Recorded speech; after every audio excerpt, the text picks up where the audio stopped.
Cerita ini aku ambil dari kisah sepasang kekasih yang pernah mengalami kejadian mistis dan berujung tragedi yang menyeramkan menimpa mereka. Kejadian yang tidak akan pernah mereka lupakan selamanya. Kejadian yang menjadi pelajaran hidup bahwa kesopanan dimanapun itu tetap dijaga. Kabupaten Malang adalah salah satu kabupaten yang memiliki sejuta keindahan pariwisatanya, dari pariwisata alam sampai pariwisata religi. Karena banyaknya destinasi wisata, hal itu membuat Bagas dan Amelia selalu menyempatkan waktu di akhir pekan untuk berlibur. Sepertinya mereka sudah suntuk dengan pekerjaan masing-masing. Belum lagi jam lembur yang membuat pikiran mereka lelah sekali. Amelia saat itu sedang duduk santai di rumahnya, menunggu kedatangan seseorang yang selalu menjadi penyemangat hidupnya. Siapa lagi kalau bukan pacarnya, Bagas. Suara sepeda motor terdengar di halaman rumah Amel.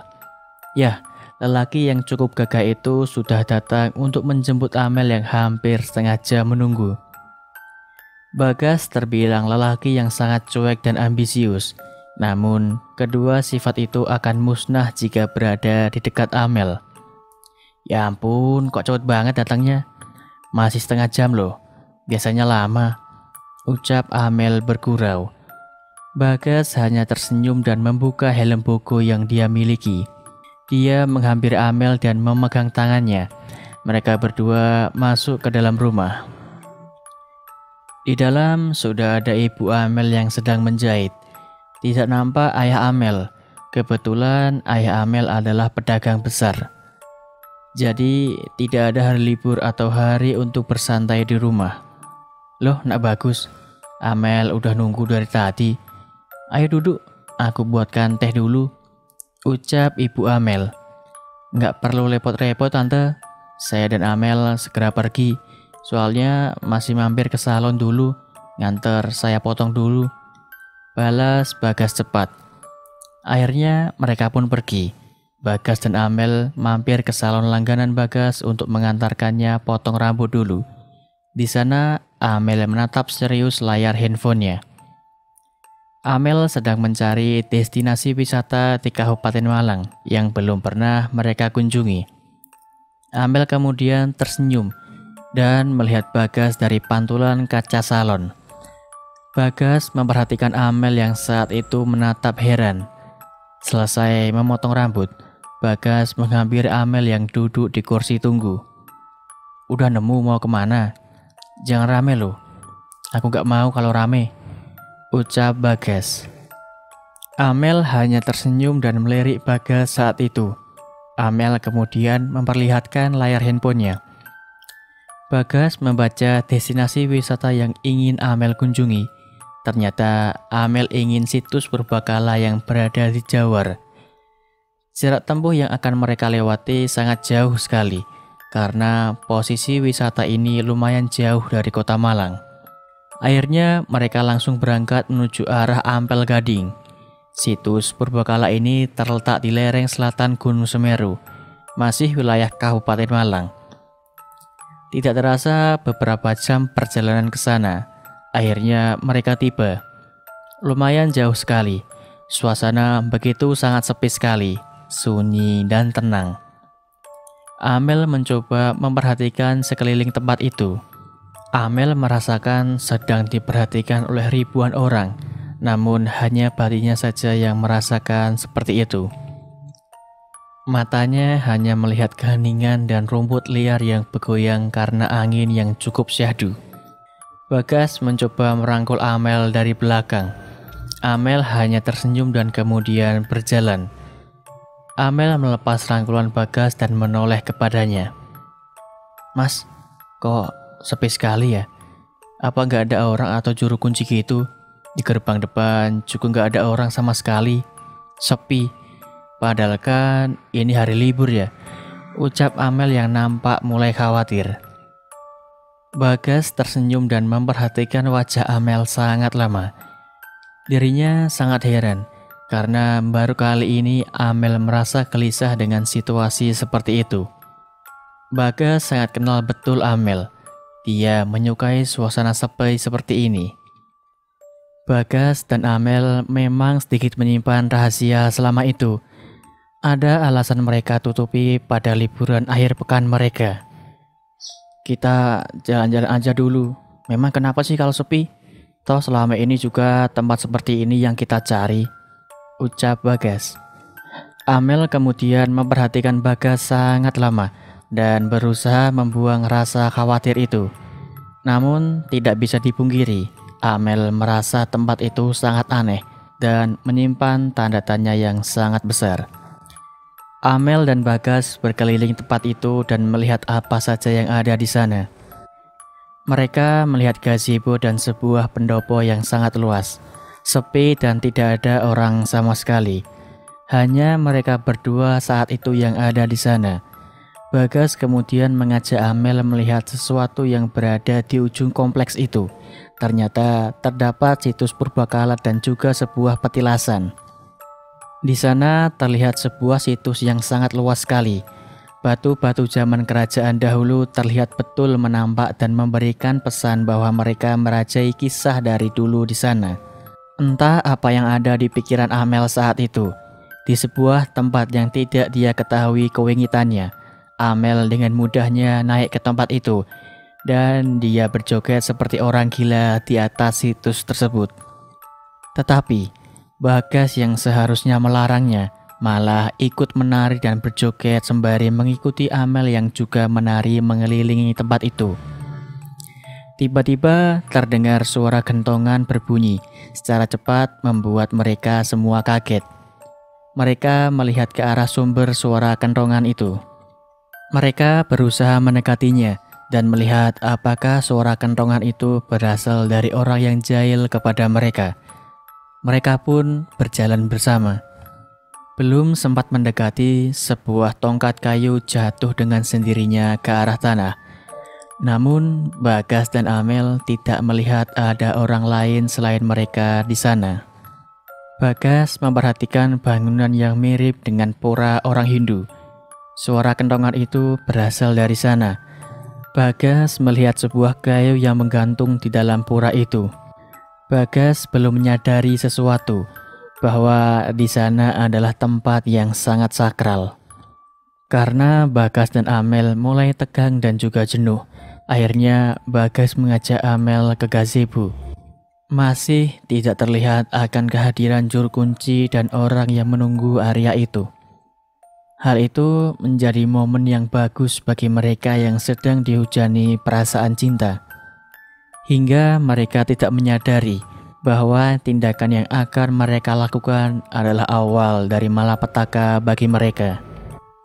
Di dalam gazebo, Bagas dan Amel melakukan tindakan terlarang. Sepasang insan yang dibutakan oleh cinta. Bagas dan Amel tenggelam dalam situasi itu hingga mereka tidak ingin tahu dan mengerti bahwa tindakan terlarang mereka telah membuat marah penghuni tempat itu. Bagas memasang kancing celananya dan Amel merapikan rambutnya yang terlihat acak-acakan. Sembari menunggu Amel berdandan, Bagas mencoba berjalan ke tempat yang membuatnya penasaran. Sebuah tempat yang ditutupi oleh kain merah dan banyak sekali taburan bunga di bawahnya. Berjalanlah Bagas menuju tempat itu. Ternyata Bagas baru menyadari dirinya sedang berada di tempat yang keramat. Sesuatu yang membuat dirinya penasaran saat itu adalah sebuah petilasan. Dia tidak mengerti petilasan apa itu, hingga terdengar suara yang arahnya dari belakangnya. Itu petilasan Eyang Bengawan Padmonogo, Dik. Orang biasa menyebut Syekh Subakir, ucap laki-laki yang membawa tumpukan ranting di atas kepalanya. Bagas menoleh dan tersenyum kepada beliau. Ternyata beliau adalah Pak Linggar, Pak Kuncen tempat itu. Beliau menjabat tangan Bagas dan berkenalan dengannya. Perkenalkan, saya Pak Linggar, juru kunci tempat ini. Adik sudah dari tadi di sini. Kebetulan saya sedang mencari ranting sebentar, ucap Pak Linggar ramah. Bagas membalas salaman itu, dan kemudian Pak Linggar membawa Bagas keliling dan menjelaskan apapun yang berada di tempat itu. Di gazebo, Amel sedang berdandan. Seperti umumnya perempuan, peralatan make up tidak boleh ketinggalan dari tasnya. Dia mencoba memakai bedak dan melihat wajahnya dari cermin tempat bedak yang ia bawa. Saat berkonsentrasi, Amel tiba-tiba mendengar suara bisikan yang ramai sekali dari belakang dirinya duduk. Amel kemudian menoleh dengan cepat ke arah belakang, namun tidak ada apapun di sana selain dirinya. Gazebo itu bertembok kayu, jadi suara sekecil apapun akan memantul dan terdengar olehnya. Mungkin saat itu Amel kelelahan dan dirinya menjadi gampang halu oleh hal-hal sekitarnya.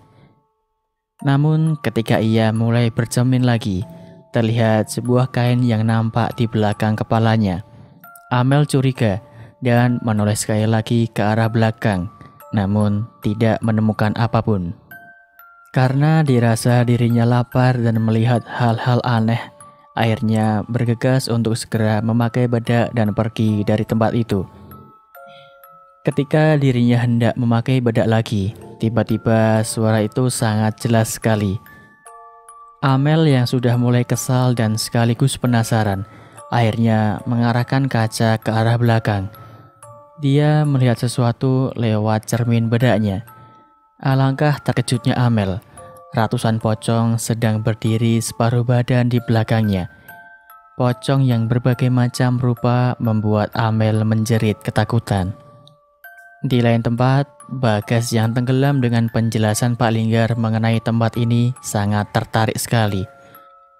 Nah, ini namanya Linggayoni mas. Dulu dipakai sama putra kerajaan belajar bertarung. Nah, di sana itu namanya Balai Kulkul. Kentongan yang dipakai saat akan melaksanakan sembahyangan saat bulan purnama untuk umat Hindu. Nah, di sana ada patung singa. Itu namanya Singojoyo. Masih ada lagi di atas mas. Ada 3 tempat di sini. Yang di sini itu kahyangan nomor 1. Ada lagi kahyangan yang nomor 2 dan 3. Itu ada di atas. Jelas Pak Linggar kepada Bagas. Bagas sangat tertarik dan merasa bersalah dengan kejadian yang tadi dia lakukan di tempat sakral ini. Terdengar suara jeritan Amel saat itu. Pak Linggar dan Bagas kemudian berlari menuju Amel yang saat itu masih di gazebo. Pak Linggar dan Bagas menemukan Amel dengan kondisi yang histeris, ketakutan dan juga wajahnya pucat. Mengetahui hal tersebut, Bagas segera membawa Amel untuk pulang. Sebelum pergi, Bagas memberikan sedikit hadiah kepada Pak Linggar, hitung-hitung dibuat untuk uang rokok. Sepanjang perjalanan, Amel hanya terdiam dan Bagas memperhatikannya dari kaca. Kadang Amel berbicara sendiri, tidak jelas. Perasaan Bagas saat itu sedikit aneh, lantaran sepeda motornya sangat berat sekali ia kendarai. Seperti sedang memboceng beban berat saat itu, namun hanya Amel yang berada di belakangnya. Hari pun berlalu.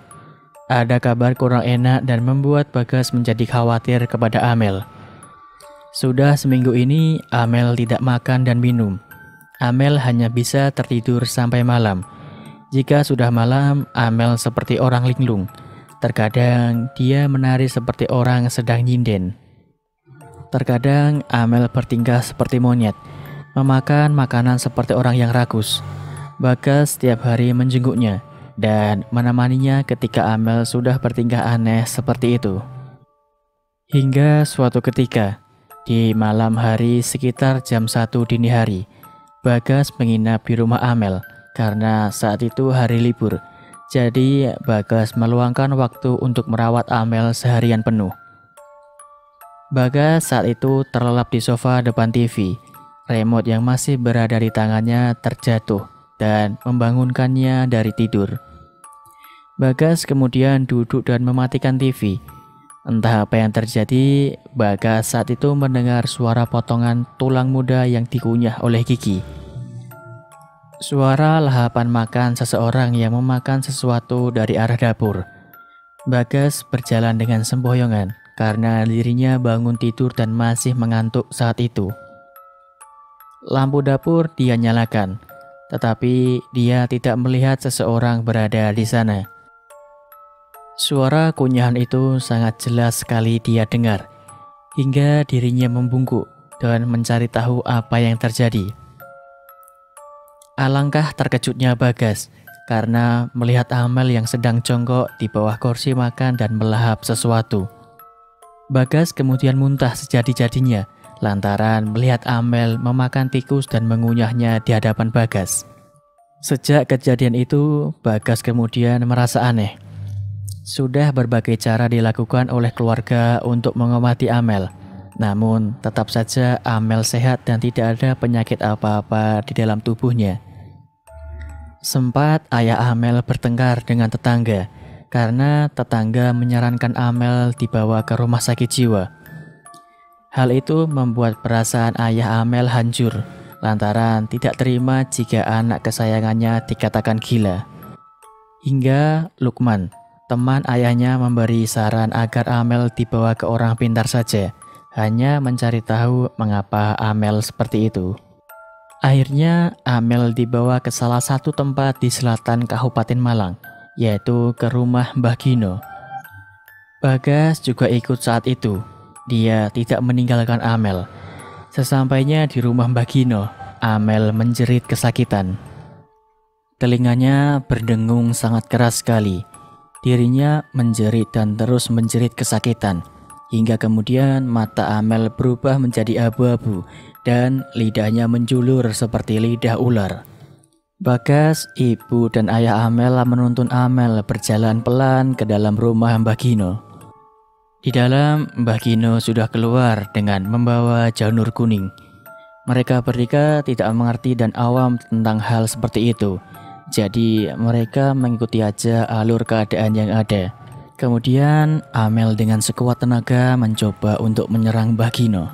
Mbah Gino yang membawa janur kemudian memukul pelan kepala Amel menggunakan janur tersebut. Amel kemudian tertunduk dan diam. "Rupane kowe dayang. Coba sebutno asalmu saka ngendi?" tanya Mbah Gino.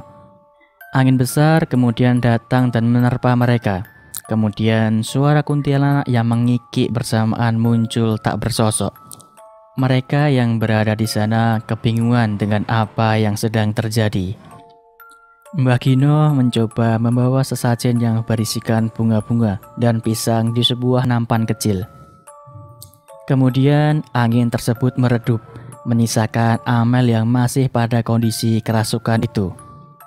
"Anak ini sudah melanggar aturan, tidak sopan, melakukan perbuatan yang dilarang di tempatku, tempat suciku. Karena perbuatannya, anak ini, sukmanya akan menjadi pengganti untuk menebus dosanya. Anak ini harus bertanggung jawab," ucap Amel dengan raut wajah merah dan mata yang melotot. Mendengar kalimat itu, semua orang memandangi Bagas. Mereka yakin bahwa mereka berdua sudah melakukan sesuatu yang sangat tidak pantas di tempat itu. Bagas yang menyesal kemudian berlari dan memeluk kaki Amel. "Maaf, saya khilaf melakukan perbuatan itu. Saya janji nggak akan ngulanginya lagi. Tolong maafkan saya," ucap Bagas. Namun sosok yang merasuki Amel tidak mendengarkan kata-katanya. Keheningan terjadi beberapa menit di sana. Terdengar suara Amel yang kemudian mengatakan sesuatu. "Anak ini akan selamat jika kamu semua mau mendatangkan sesaji di tempatku." Mendengar hal itu, kemudian mereka merencanakan hari di mana akan mengantarkan sajen tersebut. Tibalah hari di mana mereka ke lokasi di mana mereka melakukan itu. Bagas memberitahu bahwa tempat itu di bawah kaki Gunung Semeru. Semua bawaan sudah siap. Amel masih dalam kondisi setengah sadar. Berangkatlah mereka dan kemudian beberapa jam mereka sampai di tempat itu. Amel kemudian membelalakkan mata. Dia kemudian berjalan sambil menari menuju salah satu tempat, yaitu situs Linggayoni. Mereka yang ikut hanya bisa berjalan di belakang Amel dan mengikuti arah tujuannya. Setelah di depan situs purbakala, Amel belum juga sadar. Dia mengelilingi tempat tersebut kemudian unjuk salam. Hingga saat berada di petilasan Bengawan Padmanaka, Amel terjatuh dengan sendirinya. Bagas kemudian berlari dan mengangkat Amel dan membawanya pergi ke gazebo. Kemudian Mbah Gino melakukan ritual semedi di petilasan tersebut dan meletakkan bunga serta sesaji. Amel siuman dan kemudian memeluk Bagas dengan erat. Dirinya masih merasakan ketakutan yang sangat amat besar. Di tempat tersebut, mereka berdua meminta maaf kepada Pak Linggar selaku juru kunci di sana dan juga kepada orang tua Amel. Setelah Mbah Gino selesai dengan acaranya, mereka semua kembali. Namun, Amel terkejut saat hendak meninggalkan lokasi. Amel melihat ratusan orang yang berjejer di tangga dan di depan sendiri terdapat perempuan yang cantik sekali sedang memakai kebaya berwarna hijau dan bermahkota burung merak. Rambut yang panjang membuatnya semakin menampakkan jati dirinya yang sebenarnya. Perempuan itu kemudian menabur bunga, semacam melepas Amel dari tempat itu. Di waktu yang bersamaan, Amel merasa sakit yang luar biasa pada perutnya. Kemudian darah segar mengalir deras melewati kakinya. Mereka segera membawa Amel ke rumah sakit dan dokter memutuskan bahwa Amel keguguran. Sebulan setelah kejadian tersebut, Amel dan Bagas menikah dan hidup bahagia. Kejadian ini menjadi trauma mendalam bagi Amel dan Bagas. Cerita ini menyampaikan bahwa dimanapun kita berada, jangan pernah melakukan perbuatan yang kotor. Dan cerita pun selesai.